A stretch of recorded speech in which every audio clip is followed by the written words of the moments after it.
Salut à tous! J'ai reçu pas mal de commentaires sur ma précédente vidéo et je voulais revenir sur quelques-uns. Et après on passe à autre chose parce que bon, à la base moi je voulais faire des vidéos tech quand même. Ah, avant ça, j'ai aussi créé un Discord, si vous voulez venir en discuter, je mets le lien en description.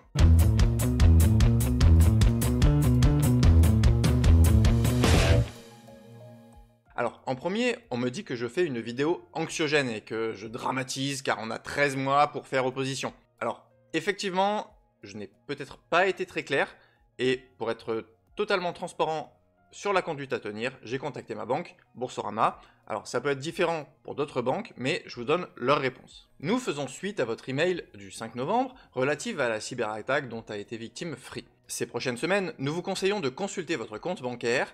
Si vous repérez un prélèvement inhabituel dans vos mouvements, cliquez sur l'opération puis contestez l'opération. Eux ils disent ces prochaines semaines, mais je vous conseillerais personnellement de consulter vos comptes régulièrement. Nous vous rassurons qu'il est possible de contester un prélèvement frauduleux dans les 13 mois qui suivent le débit sur votre compte. Donc voilà, donc ça c'est la partie où légalement on peut contester un prélèvement.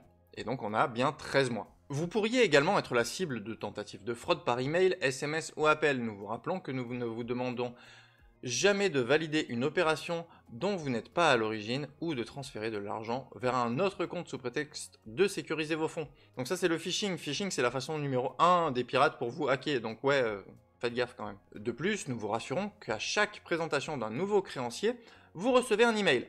Vous pouvez en ligne le suspendre et le bloquer si vous le souhaitez dans mes virements et prélèvements. Gérer mes prélèvements, action. Voilà, donc ils le disent eux-mêmes, un simple mail reçu. Et rien d'autre.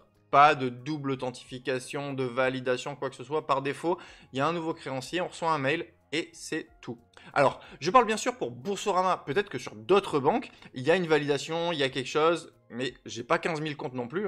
Donc, dites-moi sur vos banques à vous ce qu'il faut. D'ailleurs, pour vérifier si effectivement je reçois bien le mail quand je fais un prélèvement Stripe sur Boursorama, je refais le test un petit peu plus loin dans la vidéo, donc regardez. Enfin, vous pouvez également demander à mettre en place une liste blanche qui consiste à nous communiquer la liste des créanciers que vous autorisez.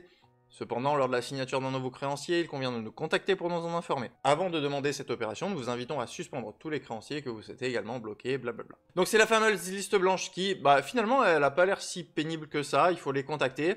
Et puis bon, honnêtement, on n'ajoute pas un créancier tous les jours. Alors un autre moyen que j'ai vu dans l'interface Boursorama, qu'ils n'ont pas mentionné, c'est apparemment on peut interdire les prélèvements de certains pays. Donc si vous ne vous faites prélever que par des comptes qui sont en France, peut-être ça vaut le coup de ne autoriser que la France. Parce que souvent, les comptes frauduleux, les prélèvements frauduleux, ça vient rarement de comptes en France, ça vient de comptes qui sont souvent à l'étranger dans des paradis fiscaux. Voilà, donc en résumé, surveillez bien vos comptes et faites opposition si un prélèvement est frauduleux.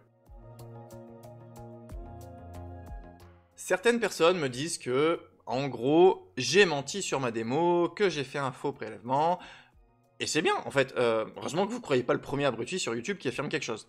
Personnellement, je ne crois jamais une information avant de la vérifier. Et c'est d'ailleurs pourquoi j'ai fait cette démo. J'avais vu des personnes disant qu'on pouvait prélever un IBAN sans souci, et je trouvais ça bizarre. Donc j'ai vérifié, et je vous invite à faire pareil. Dans ma démo, j'ai fait ça avec Stripe et Revolut. Le comportement est peut-être différent sur d'autres banques. D'ailleurs, une personne a dit « J'ai testé par moi-même, effectivement, cela ne fonctionne pas, heureusement d'ailleurs. » Ces vidéos anxiogènes sont juste là pour faire des clics. Donc si jamais tu repasses par là, je veux bien que tu me dises comment tu as fait et sur quelle banque. Ça pourrait être intéressant de comparer la flexibilité des banques au niveau des prélèvements. Donc moi je me suis dit, bon, peut-être que c'est Revolut qui est trop laxiste. Du coup j'ai voulu vérifier à nouveau avec mon autre banque, Boursorama. Donc voilà la démo avec Boursorama. Je vous mets la liste des créanciers sur mon compte avant la démo. Je refais la même chose. Je rajoute mon IBAN et quelques jours après, je vois un prélèvement qui apparaît ainsi qu'un nouveau créancier. Alors, est-ce que j'ai reçu un mail? Oui!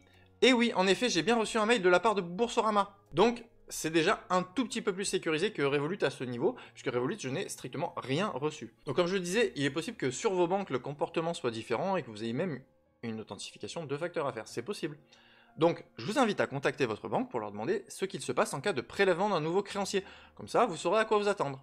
Voilà, j'espère avoir répondu un petit peu à toutes les interrogations qu'il y avait en commentaire. N'hésitez pas à venir discuter sur Discord, à discuter dans les commentaires. Il n'y a pas de souci, moi je suis ouvert. Allez, à bientôt!